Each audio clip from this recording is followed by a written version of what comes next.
The ocean's one big black beast, and it's just swallowed me whole. That's it, I think.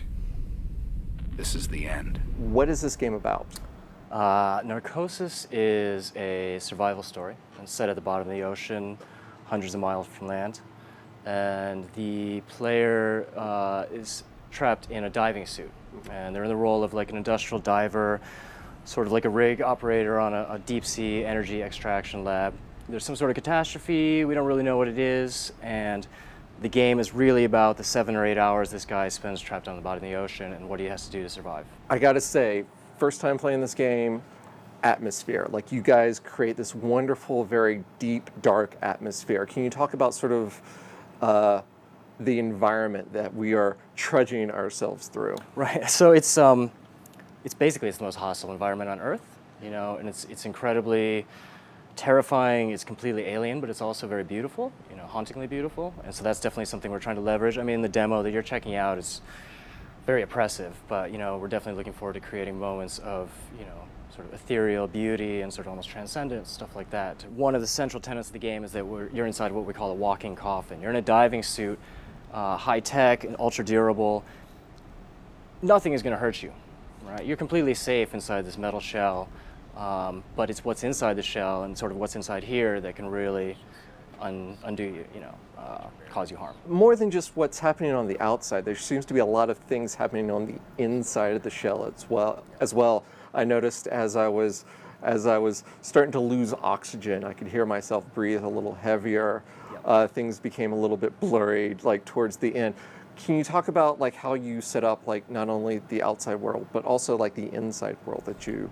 Yeah, it's all about being trapped in the suit, right? So so one of our key tenets is just total immersion, right?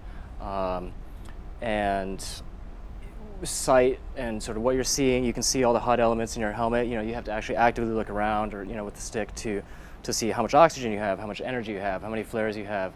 But you're also getting sort of this feedback. You know, you can hear yourself breathing. You can see your breath on the faceplate, and, you know, as your heart rate starts to accelerate, those things go faster and faster, and it can definitely create a pretty claustrophobic experience. You do seem to have some tools at your disposal while you're down here. Can you talk about some of them? You have just a handful of tools, and they are actually just tools. You know, you have a diving knife, you have a flashlight, and you have a flare gun, right? And so actually, light and using light, or sometimes suppressing light, is a really big element of our game.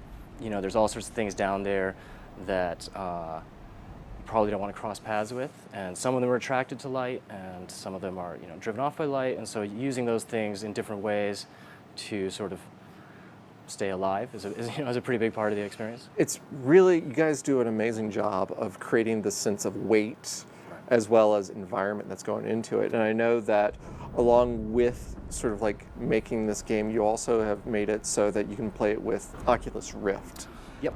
How, obviously you've already mentioned some of the things like having to look inside the suit itself, moving around. Can you talk about sort of like the idea of like having to think basically as someone who is inside of something using the Oculus Rift with the game?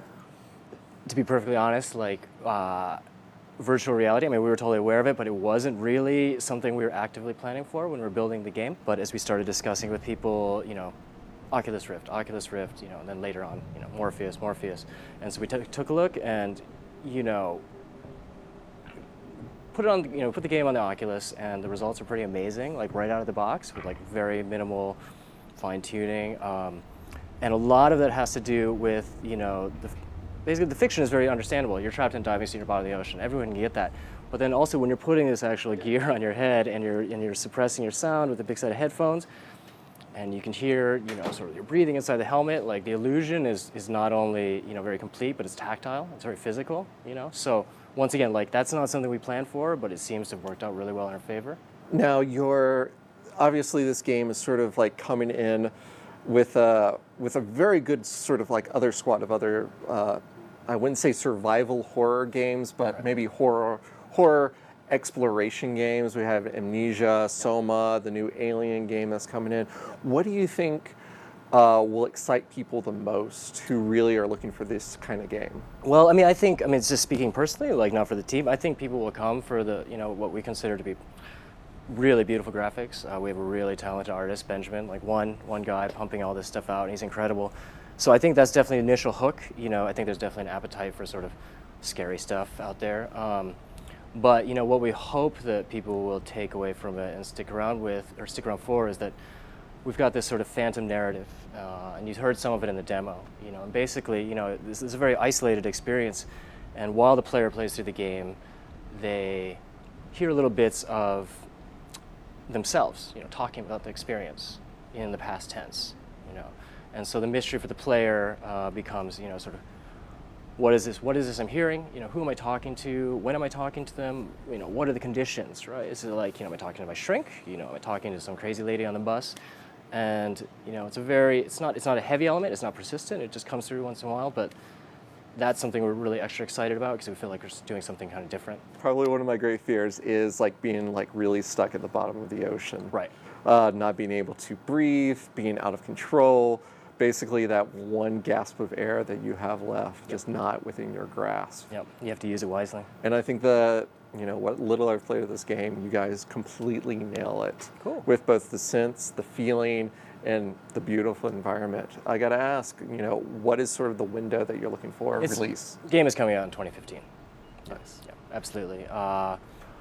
Exactly when and under what conditions and, in what format, that's all TBD, but it's coming out in 2015. So. Excellent. Well, I can't wait to play more of it when you have more of it. And hopefully I can build up the courage to put on the Oculus Rift so I can play through this as well.